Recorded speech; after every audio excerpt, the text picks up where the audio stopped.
It's time for Trump to give Tomahawks to Ukraine. Ukraine's Storm Shadow missile strike on Russia felt pointed. Now the president must turn the screws on Putin.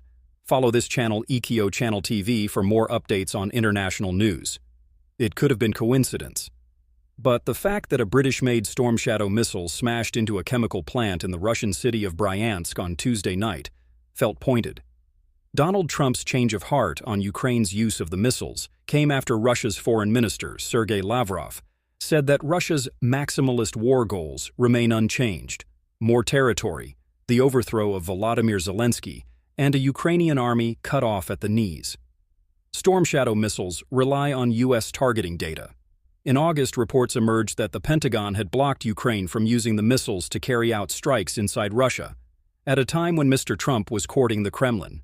But the Alaska summit with Vladimir Putin produced nothing, and a second meeting in Budapest has been called off.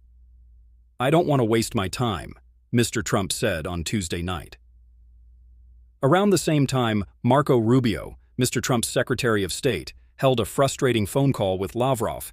Someone appears to have informed the Ukrainians they could once more use Western weapons to strike inside Russia. Quietly, the Trump administration has been willing to impose costs on Vladimir Putin's regime.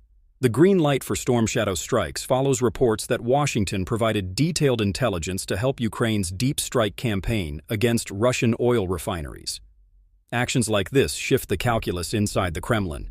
When Putin believed Mr. Trump was on the verge of supplying Ukraine with Tomahawk missiles, a far more capable weapon than the drones already wreaking havoc, he picked up the phone to talk the president down. A source close to the Kremlin told The Bell, a news site run by exiled Russian journalists, that Putin may be willing to compromise on the maximalist goals Lavrov outlined. He will not give up any of the captured territory in Kherson or Zaporizhzhia, which provides a land route to Crimea, the source said, contradicting reports that this was on the table. But he might give up on his demand for the handover of the entire Donetsk region if other parts of the talks, such as guarantees on NATO expansion, progress. If accurate, there is a window for a deal.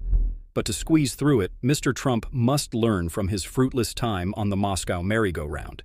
He can no longer act as the mediator president, a role he cast himself in on Friday. He must turn the screws on Putin, deliver Tomahawks, raise sanctions, force the Russian president to accept that he cannot have what he wants. Soon, winter will arrive in Ukraine, and Moscow's bogged-down offensive will slow even further. Trapped Russian troops blown apart, fleeing by boat. Trump's summit with Putin in Hungary canceled. It will take serious pressure to make the Kremlin accept an end to the fighting. Russia has rebuilt its defense industry and now produces enough drones